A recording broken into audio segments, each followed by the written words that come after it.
si queréis. Me da igual. Porque sí pediría silencio, ¿no? Sí pediría pues, un poquito de silencio. Quería compartir con vosotros unos versículos que vienen en el libro de Isaías. Isaías 6.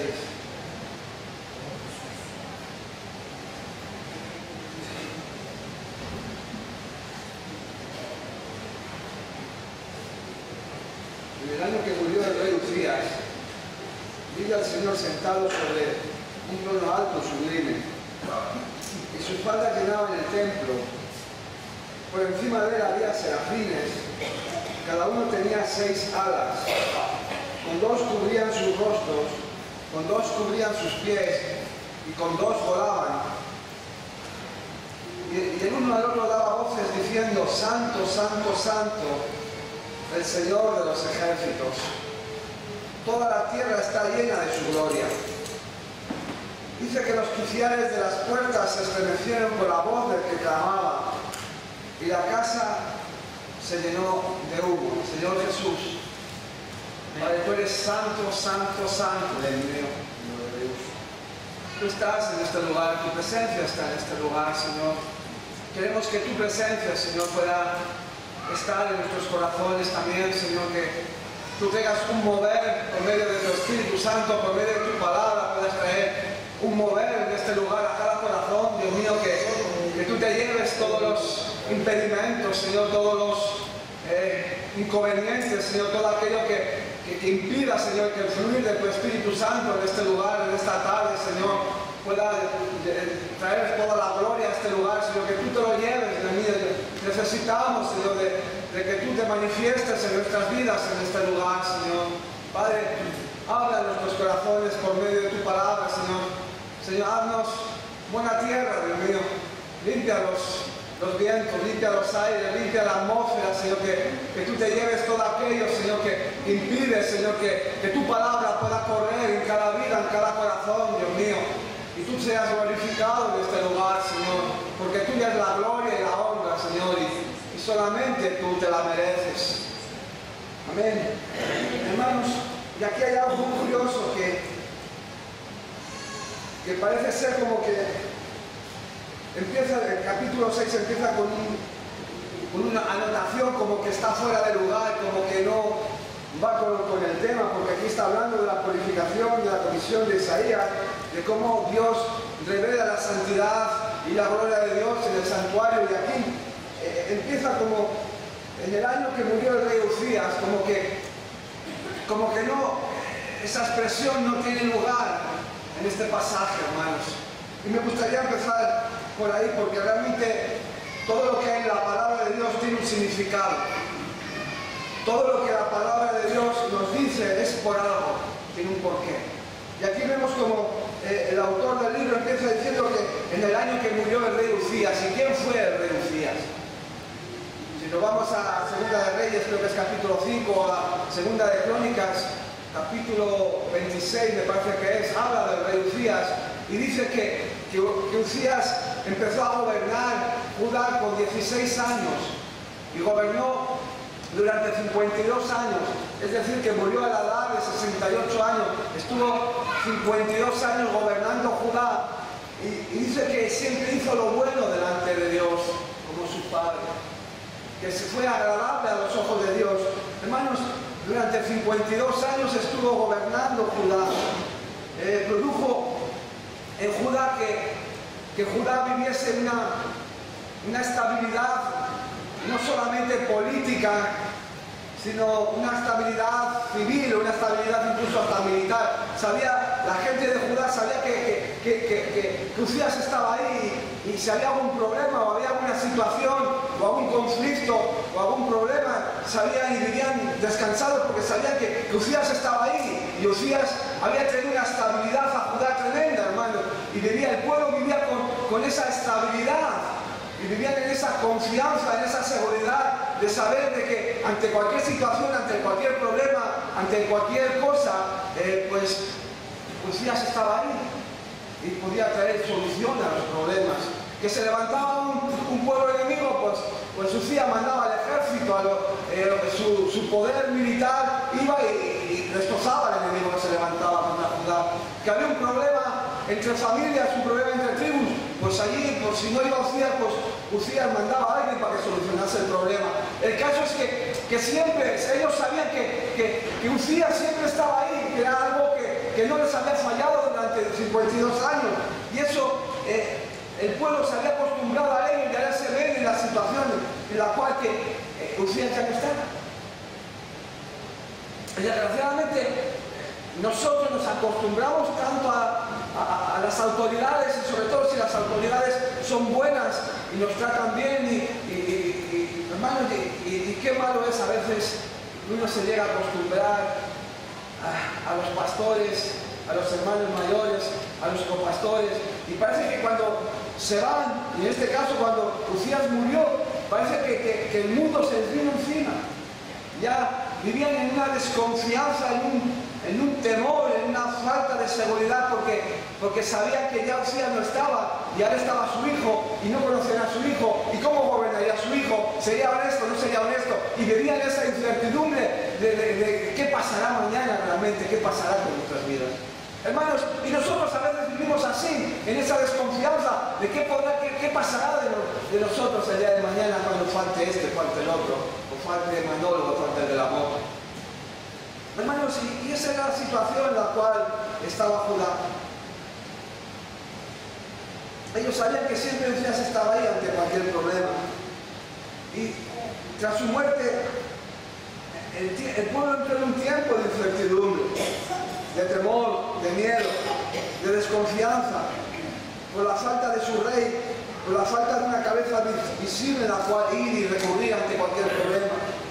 Hermanos, el gobierno del rey era político, era civil, era militar, pero el gobierno del rey no era espiritual porque él no estaba encargado para cuidar del templo.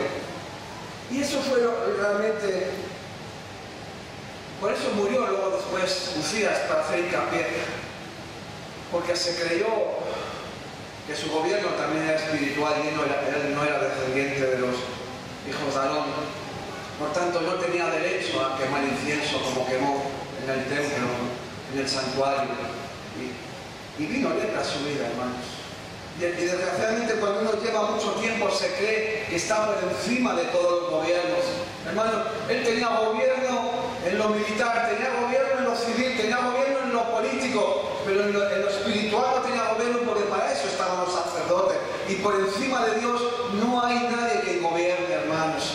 Y por eso le vino la lepra. Hermanos, tenemos que tener cuidado porque el tiempo a veces nos hace creer las cosas no sé, que ya tenemos derecho a todo y la realidad es que no es así, hermanos. Tenemos tenemos muchos derechos, pero hay otros derechos los cuales son de Dios y es Dios el que tiene el gobierno, y en este caso el gobierno espiritual. Hermanos, dice la palabra de Dios que vi yo al Señor sentado, dice Isaías. Vi yo al Señor sentado sobre su trono alto y sublime, y su falda reinaba en el templo. No es que Isaías viese al Señor, porque como dice el libro de Juan, capítulo 1, dice que a Dios nadie le vio jamás. A Dios nadie vio jamás, hermanos. El unigénito Hijo, el que está en el seno del Padre, a Él le ha dado a conocer, y es por medio de Jesús en el cual tú y yo podemos acercar al Padre, hermano. Y aquí vemos como Juan dice y más adelante, creo que es en el capítulo 12, dice Juan, dice que Isaías dijo esto cuando vio su gloria y habló acerca de Él. Hermanos, a Dios nadie lo ha visto, hermanos. Jamás, dice, solamente le ha sido dado a Jesucristo, y es por medio de Jesucristo en el cual tú y yo tenemos acceso al Padre, tenemos acceso a Dios, hermano, porque es por medio de Jesucristo, porque Él es el camino, es la verdad y es la vida, y nadie va al Padre sino por medio de Jesús. Hermano, no es que Isaías hubiera visto a Dios, no, era la gloria de lo que él había visto, una gloria tan grande, tan majestuosa, dice la palabra de Dios, que sus vestiduras, que sus faldas llenaban el borde del templo de Dios. Era tanta la gloria de Dios que había en aquel lugar que que Isaías llegó a creer realmente que estaba viendo a Dios, porque era tanta la gloria de Dios, hermanos. Juan afirma que ningún ser humano ha visto jamás a Dios. Podemos llegar a Dios si es por medio de Jesucristo, hermanos. Hermanos, dice que Dios estaba sentado sobre un trono alto y sublime. Hermanos, Dios estaba sentado sobre un trono de gloria. Un trono de gloria del cual tú y yo debemos de adorar. Un trono de gloria es en el cual tú y yo debemos cada día adorar a Dios, hermanos, para poder ver la gloria de Dios en nuestras vidas. Sin adoración, sin alabanza, hermanos, no podemos llegar al lugar santísimo, hermano. Nos quedamos en el camino, hermano, y tú y yo tenemos que adorar a Dios para poder llegar a ese trono de gloria en el cual Dios está sentado, porque Dios está sentado en un trono de gloria.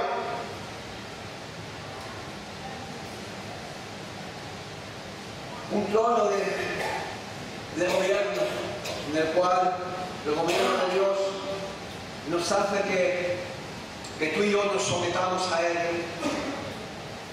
Dios gobierna en nuestros corazones y nuestros corazones tienen que ser obedientes a la voz de Dios, y Dios gobierna en nuestras vidas, y tú y yo, para que ese gobierno se cumpla, tú y yo debemos de estar sometidos, vivir en un sometimiento mutuo como el centurión. Señor, di la palabra, Jesús, di la palabra idónea, adecuada. Yo sé que mi siervo se sanará porque yo soy hombre bajo autoridad y tengo hombres bajo mi autoridad, y digo a mis hombres que van y ellos van, y digo a mis hombres que vengan y ellos vienen. Hermanos, tiene que haber un sometimiento a la palabra de Dios, un sometimiento al trono, al gobierno de Dios en nuestras vidas. Si no, no vamos a poder ver la gloria de Dios.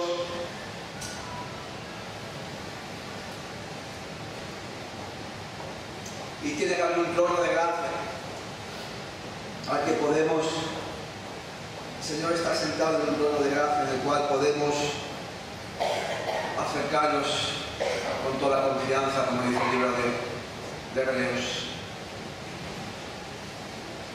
para alcanzar gracia y misericordia para el oportuno socorro. Hermanos, el Señor está sentado sobre un trono de gracia, sobre un trono de gloria, sobre un trono de autoridad, de gobierno, el cual quiere gobernar nuestras vidas. Dice el versículo 2 que por encima de él había serafines, y cada uno tenía 6 alas, con 2 cubrían su rostro, como señal de respeto ante la gloria de Dios, porque en aquel lugar había mucha gloria. 2 se tapaban la cara, se tapaban los ojos, porque había mucha gloria en aquel lugar y tenían respeto. Con otros 2 tapaban sus pies como señal de modestia, para no enseñar su cuerpo.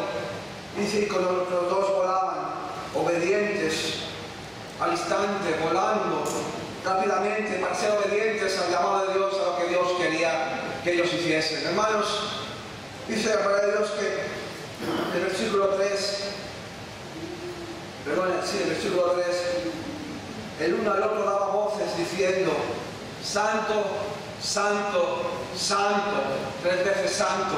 En hebreo, santo significa apartado. Hermanos, y si nosotros queremos ser santos, debemos de apartarnos para Dios.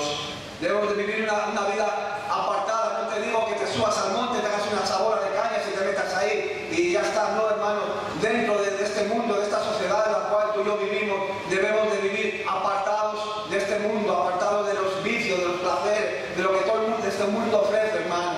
Dice, tenemos que vivir en santidad, porque sin santidad nadie verá al Señor, nadie verá su gloria.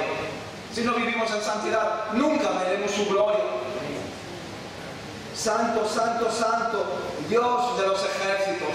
Hermanos, de aquí están hablando el uno al otro, un ángel a otro está dando voces diciendo, santo, santo, santo es el Señor, hermanos.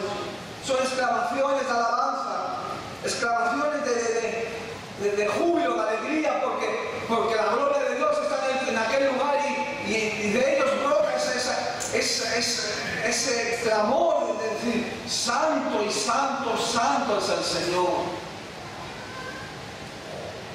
Jehová Dios de los ejércitos. En el Antiguo Testamento aparece esa misma palabra más de 200 veces, pero solamente en el libro de Isaías aparece 50 veces. ¿Qué quiere decir eso, hermanos? Dios de los ejércitos. Isaías lo dice durante 50 veces. Significa que Dios es un libertador, pero no un libertador cualquiera. Dios es el Dios de los ejércitos, pero no de un ejército cualquiera. Dios está rodeado de un ejército celestial.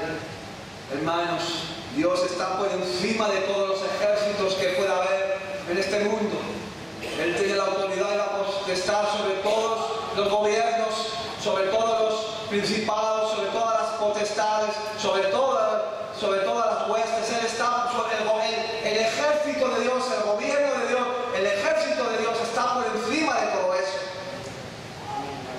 Jehová de los ejércitos, escuadrones de Israel, Él está por encima de todos estos ejércitos que realmente quieren hacernos la guerra a nosotros muchas veces.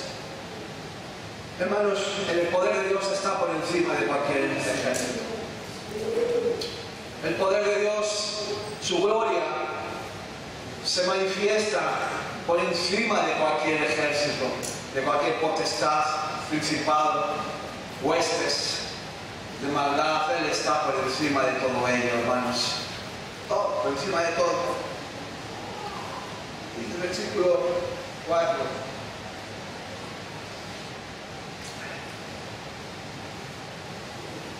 Los quiciales de las puertas se estremecieron. Hermanos, y qué curioso, hermanos. Dice que los quiciales de las puertas se estremecieron con la voz del que clamaba. Hubo en el templo, en aquel lugar, en esas vidas, dice que los quiciales, que los pilares, que las columnas se estremecieron, que hubo como si hubiera habido un terremoto, hubiera habido un zarandeo ahí, solamente con la voz de aquel que clamaba, hermanos. Y cuando la voz de Dios clama, habla, se manifiesta en las vidas, nuestras vidas también sufren como un pequeño seísmo y somos zarandeados y somos, hermanos, removidos y somos llenos de la gloria de Dios, porque vemos que la palabra de Dios, hay un mover en nuestro interior que nunca antes ha ocurrido. Y vemos cómo la gloria de Dios se manifiesta en nuestras vidas. Dice la palabra de Dios que con la voz de aquel que clamaba, los quiciales de la puerta del templo fueron removidos. Aquel lugar ocurrió algo, porque Dios, por medio de sus ángeles, clamaron, dice, con la voz de aquellos que clamaron, y ocurrió algo, hermanos. Es que cuando Dios habla, ocurre algo siempre en las vidas. Cuando Dios habla, hermanos, pasan cosas maravillosas. Si Dios no habla, no pasa nada más que el tiempo. Pero cuando Dios habla, hermanos, cuando Dios habla, los quiciales, los pilares, los argumentos de nuestra vida son removidos. Y hay un mover de su Espíritu Santo en medio nuestro, y podemos ver la gloria de Dios. Y podemos ver la gloria de Dios. Dice en Éxodo 33 que cuando Moisés entraba en el tabernáculo, la columna de nube, la columna de nube descendía y se ponía a la puerta del tabernáculo, y el Señor hablaba con Moisés. Viéndolo todo el pueblo, la columna de nube que estaba a la puerta del tabernáculo se levantaba cada uno a la puerta de su tienda y adoraba a Dios, porque veían que la gloria de Dios estaba en el campamento. Veían cómo la nube descendía al lugar santo, y la gente se quedaban todos en la puerta de sus casas, de sus tiendas, y dicen que adoraban a Dios porque la gloria de Dios estaba en aquel lugar. Amén. Dice que hablaba el Señor a Moisés cara a cara, como cualquiera habla a su compañero, y él volvía al campamento, pero el joven Y él volvía al campamento, pero el joven Josué, hijo de Nun, su servidor, nunca se apartaba del medio porque él también quería ver la gloria de Dios. Porque él añoraba ver la gloria de Dios. Él añoraba, hermano. Y vemos como aquí, como el humo simboliza la presencia de Dios. Dice que la casa se llenó de humo. Hermanos, y el humo simboliza la nube, simboliza la presencia de Dios, hermano. Cuando la presencia de Dios viene a tu vida, te encuentras como ebrio, como que es tanto estás tan a gusto, tan feliz, tan contento, porque estás en la presencia de Dios, que parece que te rodea humo y que no ves nada y que realmente no tenemos que ver nada, porque lo que tenemos es que sentir en nuestro corazón, sentir la presencia de Dios, porque no es cuestión de ver, es cuestión de sentir la presencia de Dios en nuestros corazones, sentir la gloria de Dios en medio nuestro. De eso consiste, hermanos. Dice que Dios hablaba a Moisés. Hermanos, la nube, hermanos, es la gloria de Dios. La nube es la gloria de Dios, hermanos. Y cuando Dios habla a las vidas, nos estremecemos. Hay un terremoto, un seísmo de escala 6,7 en nuestras vidas que tiran por tierra todos nuestros argumentos, tiran por tierra todo lo que teníamos edificado, que creíamos que todo estaba correcto, y el Señor viene y te lo tira todo abajo y te rompe la vasija y te dice, pues a partir de ahora voy a hacer la vasija como yo quiero, no como tú quieras, te voy a hacer como yo quiero que tú seas. Hermanos, cuando Dios habla a las vidas, Dios nos estremece. Y Dios, por medio de su palabra, nos sacude por dentro, hermanos. Cuando Dios nos sacude por dentro, hermanos, ay, amigo, ocurren cosas maravillosas. Y vemos como Isaías está contando la gloria de Dios y como también Moisés contaba cómo era la gloria de Dios y cómo Abraham nos contaban cómo era la gloria de Dios, hermano. Y vemos como las personas que han tenido un encuentro con Dios, todo manifiestan la gloria de Dios, hermanos. Y nosotros también tenemos que manifestar la gloria de Dios, hermanos. Nosotros debemos de manifestar su gloria en nuestras vidas. ¿Cómo podemos manifestar su gloria, hermanos? Siendo testimonio, hermanos. Porque somos testimonio del Dios viviente. Somos testimonios, hermanos. Puros, vivos, genuinos, verdaderos. Porque Dios nos ha rescatado del infierno, hermano. Dios nos ha sacado del pozo, del cenagoso, y nos ha dado la oportunidad de ser alguien en la vida, gracias a la misericordia de Dios y por la sangre de Jesucristo. Hermano, la presencia de Dios nos enseña quiénes somos realmente delante de Dios. Fíjate lo que dice aquí Isaías. Entonces dije, ay de mí. Hermano, ya Isaías, cuando la presencia de Dios viene a una vida, llega a un corazón, hermano, ya la presencia de Dios nos muestra quiénes somos realmente delante de Dios y ya no nos fijamos en cómo son los demás. Sí, ese es el tema. Ya no nos fijamos, mira a mi hermano, mira a mi cuñada, mira a mi padre, mira al vecino del cuarto, mira esta cuadrilla, mira. Cuando la presencia de Dios vino a Isaías, lo primero que vio Isaías se vio a sí mismo. Dijo, ¡ay de mí! Ya no había justificación en los demás, sino ahora mismo la presencia de Dios, la gloria de Dios, la había dejado desnudo delante de Dios. Y el primero que vio fue él mismo. Dijo, ¡ay de mí, que soy hombre pecador! No dijo eso, porque sí. ¡Ay de mí, que soy muerto! Porque siendo hombre inmundo de labios y habitando en medio del pueblo que tiene labios inmundos, han visto mis ojos al Rey de los ejércitos. Hermanos, y cuando la gloria de Dios, la presencia de Dios viene a nuestras vidas, nos desnuda y nos hace ver quiénes somos realmente delante de Dios. Y la realidad es que delante de Dios no somos tan buenos, no somos tan diferentes los unos a los otros. No somos tan diferentes. Ay de mí que soy muerto, dice. Hermanos, no nos engañemos porque delante de la presencia de Dios estamos sucios. Estamos sucios delante de la presencia de Dios.